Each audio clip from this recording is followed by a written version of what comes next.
Story seeding is absolutely a key thing you need in your novel, but you probably haven't thought about it before just because nobody really talks about it. But that is going to change today, and I'm going to give you a whole bunch of different ways you can do it in your novel. Now, what is story seeding? Story seeding is just a way of mentioning other books inside your book that makes your book seem better. Now, some of you are like, wait, I thought we'd talk about fiction writing on this channel. And we do. I am talking about fiction books. And yes, even inside fiction books, you can mention other novels and other books, and it helps to improve your story. And by the end of this video, I will have convinced you that it is absolutely a good idea to mention other books in your novel, and I'm going to show you 8 ways you can do it. Let's start with the absolute most extreme way to do story seeding, and that is the Touchpoint Technique. Now, at its most basic, story seeding works because when you mention a book that people love, it gets them this little jolt of excitement and pleasure. And because some authors know this, sometimes they take it to an extreme. Let's look at Ernest Cline's Ready Player One.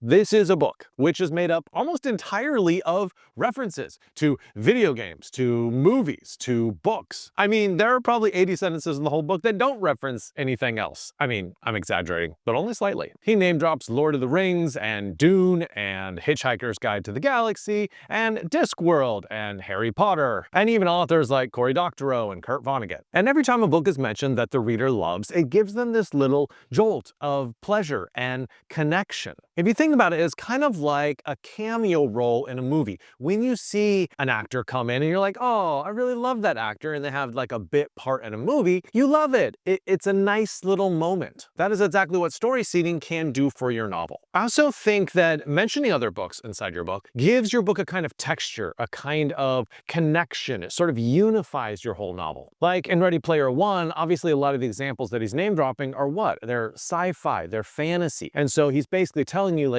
hey, this is the mood that I'm creating, this is the genre, so I'm going to mention books of the same genre. But I will point out one danger of the Touchpoint Technique, and that's if readers start to feel like you're manipulating them, like you're just name dropping all these books, not because it organically helps the story, but just because you're trying to get a rise out of them. Don't do that. Try to avoid doing that. And if you find that you're edging towards that, then maybe you just need to dial back and mention fewer books inside your book. Now, a second way that you can use story seeding is to make your character seem smarter. So let's say that you have a characterization problem in your novel. You have a character who isn't coming off very smart, and you feel like because they're the protagonist or one of the main characters, you need them to feel a little smarter. So having your character mention a book is a good way to solve that problem. And for an example of this, let's look at Salvage the Bones by Jesmyn Ward. It's a novel set in Louisiana as Hurricane Katrina is approaching. And in this book, there is a lot of poverty. The main character is pregnant. They go stealing a lot. There's a lot of low diction level. And so I feel like Jesmyn Ward wanted to make sure that people just didn't write off her main character as sort of being a little dumb. So to counterbalance that, what she did is she had her main character talk about Medea, the Greek myth of Medea. And the character is learning about this story in school, but she starts to take this mythology and apply it to her own life, apply it to what's happening with Hurricane Katrina as it approaches. And her mentioning Medina frequently throughout the book not only helps her character seem a lot smarter, it also gives the book as a whole more weight. It makes it seem just more serious. And by the way, I should mention here that if you want to be more serious about your writing, please join my Bookfox Academy. I have more than 230 videos in there that will help you along every stage of the writing journey. All you have to do is click the link below. It's that easy. Check it out. Now, a third way that you can use story seeding in your book is to reinforce your book thematically. So sometimes you just want to mention a book inside your book that sort of is running parallel to your book, perhaps in terms of the themes that it's talking about. And doing this gives your book a lot more weight because they have an immediate touchstone. They're like, oh yeah, I know that famous book, or I know about it in some way, and now I'm connecting it to this book I'm just learning about, which is your book. And a really recent book that just did this is Suzanne Collins' new Hunger Games book, which is called Sunrise on the Reaping. And in this book, she constantly references Edgar Allan Poe's The Raven. I mean, you've probably heard of this poem even if you haven't read it, but you know, it's about a raven tapping on the windowsill and quote the raven nevermore. But the heart of the poem, the emotional core of the poem is about the speaker having lost a love called Lenore. And in Sunrise on the Reaping, we get to go back into Haymitch's backstory where we learn that his love is named Lenore. So that's a really obvious connection, having the same name in both, but I think the deeper connection is is that Poe's poem is about grief and loss and sorrow, and that's exactly what this book is about as well. Poe's poem ends up thematically reinforcing Haymitch's storyline and his past. This next way is a little bit easier way to do story seeding in your book, and it's number 4, sprinkle quotes in. Now, you might say to me, John, like it seems like a bit too much work to choose a whole book and then have it parallel my novel in a lot of ways, and that just seems like too much. And I would say, okay, why don't you just use a few quotes from works of philosophy or works of fiction or referencing other characters who are famous fictional characters? And just for a really quick example of this, look at Sally Rooney's Beautiful World, Where Are You? This is a book which is really suffused with Marxism, and she constantly quotes Karl Marx inside the book. Either quotes him directly or is talking about his ideas directly inside the book. And what it does for the novel is that it sort of gives this whole philosophical and economical backbone for the novel. We're not just talking about, couples in relationships. It's really couples in relationships as a representation of Karl Marx's theories. And another really good way to use this technique is to simply have your character misquote something. I always find this is incredibly illuminating for their character because it shows why are they misremembering this particular quote. And especially if you can have another character like correct them and be like, I don't think that's right. I think it goes this way. That can be a really helpful way to do characterization. This 5th way to use story seeding will work for everyone, no matter what genre you are writing. It is number 5.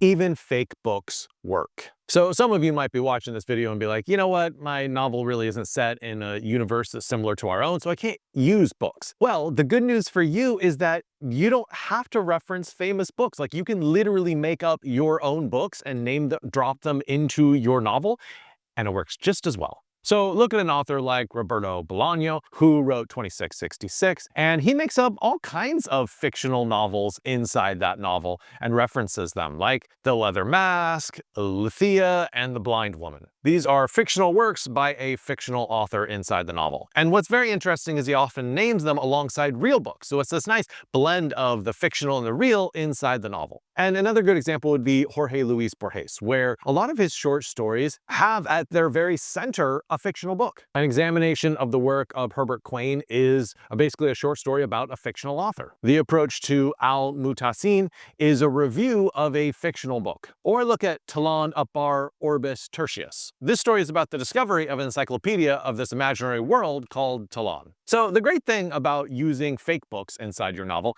is you can use them to mean anything you need, right? So look at your story and figure out like, what would be really good right here? What would be a great fake book that would add to my storyline in some way, and then make that book up and name drop it. Especially if you're writing fantasy or sci-fi, something not set in our universe, this is a great technique to use. The next strategy for story seeding is a little bit more difficult to pull off, but I think it would pay dividends. It is number 6, incorporate it into the action. So I want you to imagine this. What if the book plays a pivotal part in the plot? Think of a book like Station 11 by Emily St. John Mandel. This is a dystopian book. It's happened after a plague has ravaged mankind. And what are the survivors doing? They are reenacting Shakespeare plays. And it's because they believe, oh, art is so important that even after everything is gone, we're still going to do Shakespeare. The Shakespeare plays are a metaphor for art in general. And so what Emily St. John Mandel is saying is that art is worth it. Even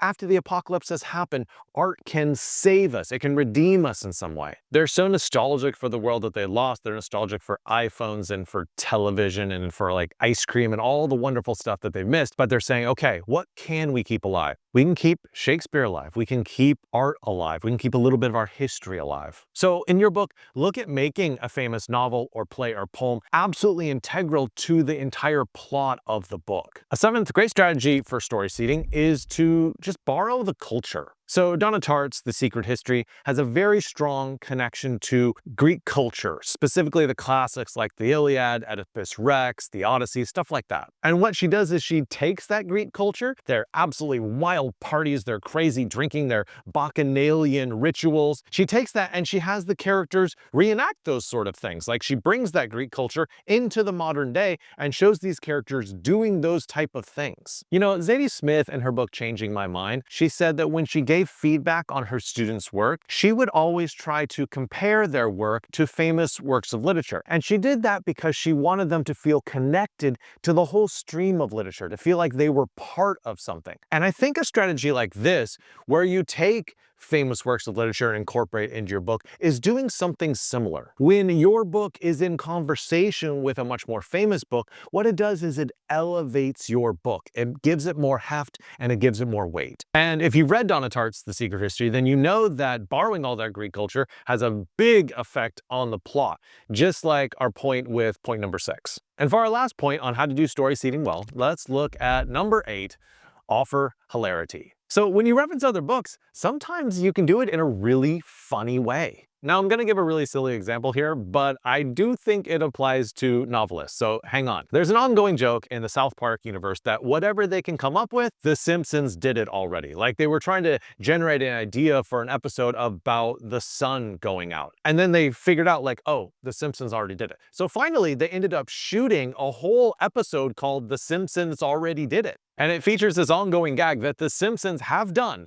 every single story permutation possible. And obviously we're getting into some meta territory here by talking about how difficult it is to come up with the original storyline by referencing another series of stories. Now let me give you a much smaller example than that. In Joe Hill's novel, The Fireman, he has one of his characters reading a book called The Stand by Stephen King. And wink, wink, nudge, nudge. For those in the know, you know, Joe Hill is Stephen King's son. So it's sort of like an inside joke for people. I'll give you one last other way that incorporating other books into your book can be really funny. I want you to imagine, what if someone took Robert Louis Stevenson, Treasure Island, and tried to live their entire life according to it? Used it like a manual for life. That is the plot of a book called Treasure Island, with 3 exclamation points out of it, by Sarah Levine. She identifies 4 life lessons from Robert Louis Stevenson's Treasure Island and proceeds to try to live her life according to them. And FYI, it does not go well. She loses her job, she loses her boyfriend, and she uses her boss's life savings to buy him a parrot. The book is like Confederacy of Dunces, except if Ignatius J. Reilly was a woman. I hope this video has convinced you that this is a good idea, and absolutely in your work in progress, you should look for a way